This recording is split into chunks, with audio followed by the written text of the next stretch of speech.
Hi guys, this is Mark from markchenmovement.com, and the last video that I did was about why changing your systems is better than relying on willpower. Got a lot of good feedback from that video, but also got a lot of questions. And the main question I got was, okay, so I get it, but which diet is the best one?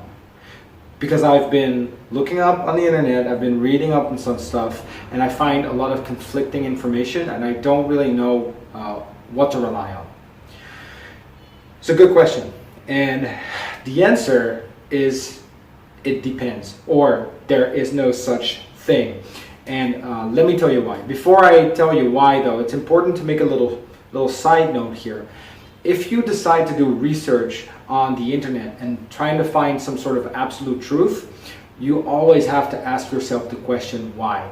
Don't just read up on a certain article and just take it and accept it as a truth. Always try to dig a little bit deeper and see, why is this person claiming this to be true? Try to develop some independent judgment, and feel free to experiment with stuff as well. Anyway, to answer the question, let me ask you a question first. Do you think that if you have a car that you only use for groceries once a week, twice a week, and you have a Formula One race car on the other side, do you think that they should get the same type of fuel, the same amount of fuel? Probably not.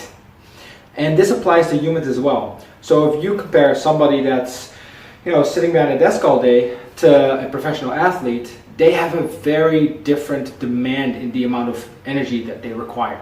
So energy demand, that's the first thing you should be going for if you even want to start to taking a look at what is the right type, the right way of eating for you as an individual. So there's a couple of pillars that we need to cover about diet. But the first thing is to understand that food equals energy, right? It's tasty energy, but it is the way that the body absorbs it and metabolizes it, eventually turns into energy that you can use for various functions. And as I told you before, for each and every individual, the amount of energy demand is different. This is important because there is a thing called energy balance. So that basically means that the amount of energy that you get in from food versus the amount of energy that goes out because of activity, for example, sports.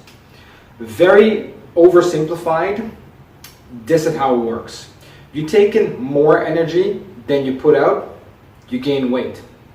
You take in less energy than you put out, you lose weight. Now again, this is very oversimplified, but it's important to understand because this makes you understand a little bit, it gives you a starting point to see, okay, how much energy do I need? Meaning how much food do I need?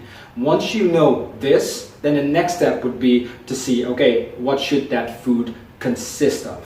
Now to go into that requires a little bit more work. So let's stick with this particular point and give you something practical to do. So if you want to know what is the amount of food or energy that I need on a daily basis, very easily calculated.